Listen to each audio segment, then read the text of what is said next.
เมื่อมหาอำนาจจากแดนเหนือเครื่องพดขยี้ทุกสิ่งฟ้าเหนือลุ่มน้ำเมาในยามนี้มืดครึ้มด้วยกลุ่มควันไฟจากสมรภูมิอาณาจักรต้าหลีที่เคยค้ำจุนแผ่นดินกำลังทานทัพมองโกไม่ไหวข่าวสารจากแดนไกลพัดพาความตึงเครียดมาสู่หอคำเสียงร้องขอความช่วยเหลือส่งตรงมาถึงใจกลางเมืองจะว่าอย่างไรนะยี่ควายคำกองทัพของกุบไลข่านตีแตกแนวป้องกันด่านแรกของต้าหลีแล้วอย่างนั้นหรือเรียนเจ้าหลวงข่าวกรองจากหน่วยมาเร็วเพิ่งควบกลับมาเมื่อยามสามพะยาค่ะกองทัพมองโกลใช้ยุทธวิธีระดมพลแบบสายฟ้าแลบข้ามแม่น้ำจินซาด้วยแพหนังวัวประชิดเมืองหลวงต้าลี่ได้ตระกูลต้วนแห่งต้าลี่ครองแผ่นดินมานานมีชัยภูมิเป็นเทือกเขาสูงชันสลับซับซ้อนไม่นึกเลยว่าแผ่หนังวัวของพวกมองโกลจะทลายประการธรรมชาติเช่นแม่น้ำจินซาลงได้ง่ายดายเพียงนี้พะยะค่ะเจ้าหลวงหากต้าหลีแตกพ่ายเป้าหมายต่อไปย่อมเป็นแว่นแคว้นของเราชะตากรรมเมืองมาวตกอยู่ในอันตรายแล้วข้าไม่ยอมให้พวกมองโกลเหยียบย่ำแผ่นดินมาวหลวงยี่ควายคำจงสั่งการทุกหัวเมืองเตรียมพร้อมรบขั้นสูงสุด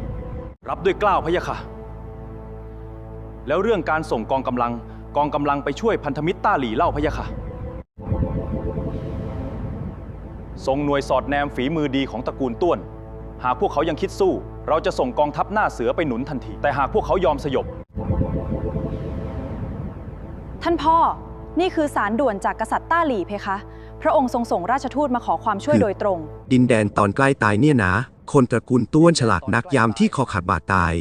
ถึงยอมแบ่งผลประโยชน์ให้แต่ถ้าต้าลี่แตกดินแดนพวกนั้นก็ตกเป็นของมองโกใช่เพคะท่านพ่อแต่สาระสำคัญไม่ได้อยู่ที่ดินแดนราชทูตต้าลี่ที่รออยู่ด้านนอกฝากคำพูดนี้มาถึงท่านด้วยถ้าหากกำแพงเมืองจีนตอนใต้พังทลายกำแพงบ้านของพวกท่านก็คือเป้าหมายต่อไปเจ้าค่ะราชทูตผู้นี้วาจาคมคาย นึกว่าข้าอ่านเกมของพวกมองโกไม่ออกอย่างนั้นหรือท่านพ่อพวกมองโกไม่ได้ต้องการแค่ต้าหลี่ม้าศึกของกุบไลข่านหิวกระหายดินแดนและทรัพยากรที่แม่นางอีกคำแดงกล่าวมามีเหตุผลพะยะค่ะเจ้าหลวงการศึกครั้งนี้ไม่ใช่แค่การช่วยเหลือกษัตริย์ต้าลี่แต่เป็นการป้องกันตัวเราเองล่วงหน้าเราใช้ช่องแคบจินซาเป็นชัยภูมิร่วมกับกองทัพต้าลี่เราอาจจะมีโอกาสหยุดยั้งพวกมันได้ดีกว่ารบในขั้นประทับตราเจ้าหลวงสถานการณ์วิกฤตถึงที่สุดแล้วจริงๆอีคำแดงเจ้าไปเชิญราชทูตต้าหลีเข้ามา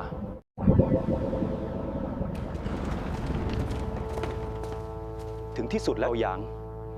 ข้าได้ยินว่ากษัตริย์ต้าหลีผู้กล้าหลีอ่อนแอจนสิ้นท่าแล้ว